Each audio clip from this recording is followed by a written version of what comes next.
How to set up Google Analytics. So, if you want to understand what is happening on your website, whether you are running a blog, an online store, or even just a personal portfolio, you need to be able to track how people interact with your pages. So, in 2025, the main tool for doing this is going to be Google Analytics 4. Now, it's commonly known as GA4. It has become the standard platform that Google provides for web and app tracking, replacing the older Universal Analytics completely. Now, many beginners feel quite overwhelmed because GA4 looks different, but once you learn the step by step setup, it becomes one of the most valuable tools that you can add to your website. So, in this tutorial, I'm going to be deeply taking you through the entire process of setting up your Google Analytics, connecting it to your site, testing that it is working, and showing you how to configure key settings so you get useful reports instead of being lost in data. Now, the very first thing that you need before even touching analytics is a Google account. So, first of all, what we're going to be doing is we're going to be logging in with our Gmail.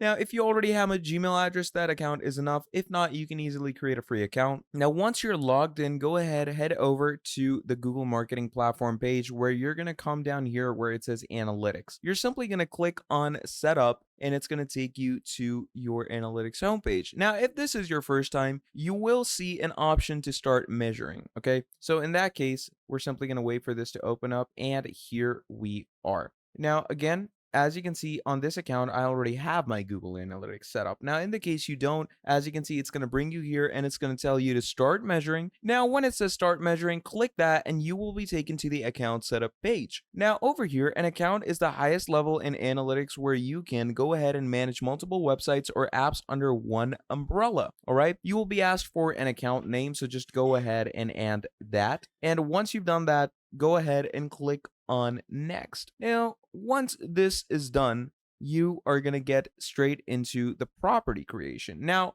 the property or the account is the actual website. Okay, this is the property. Give it a clear name, usually the name of your site. So let's say I'm going to call this blog.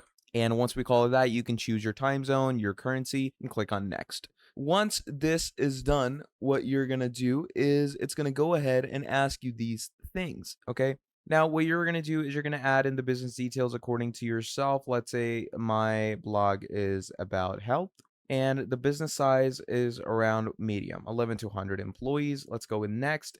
Now it says choose your business objectives. So, what kind of objectives do you need for your business? Is it to generate leads? Is it to drive sales, understand web or app traffic, view user engagement and retention, or other business objectives? Now, I'm going to go with generating leads. I'm going to go with driving sales. And let's go with view user engagement. And once you've done this, click on create. Go ahead, accept their terms.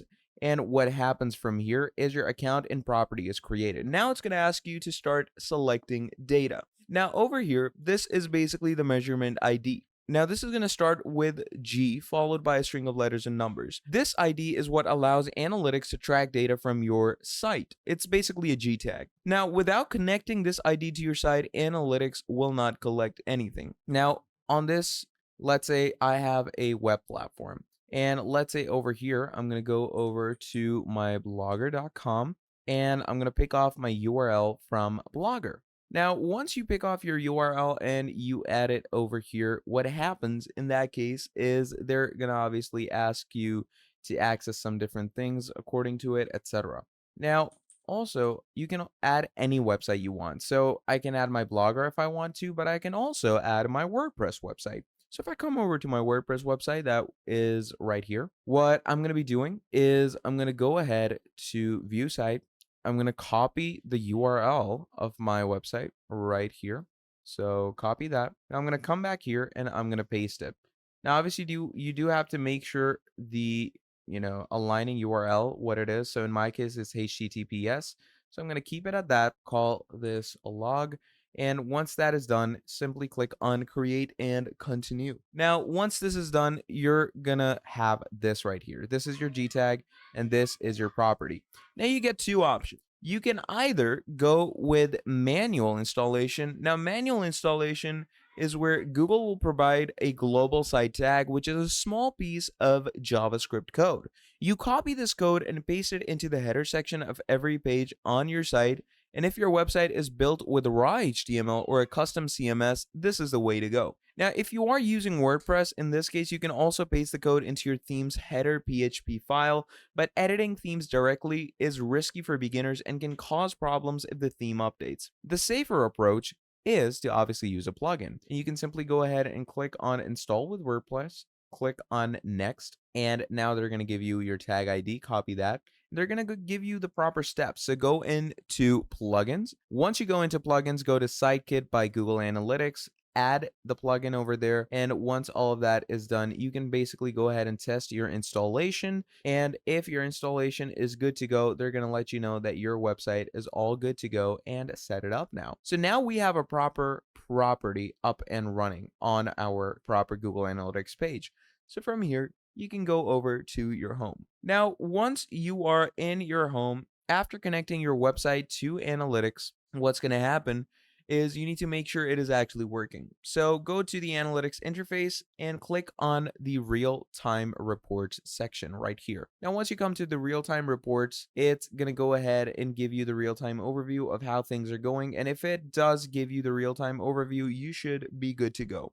Okay, open your website in a browser tab or even on your phone, and within seconds, you should see yourself appear as an active user on the real-time report. If you see that, congratulations, tracking is live. If not, double check the code that was installed correctly or that Sitekit is connected to the right property.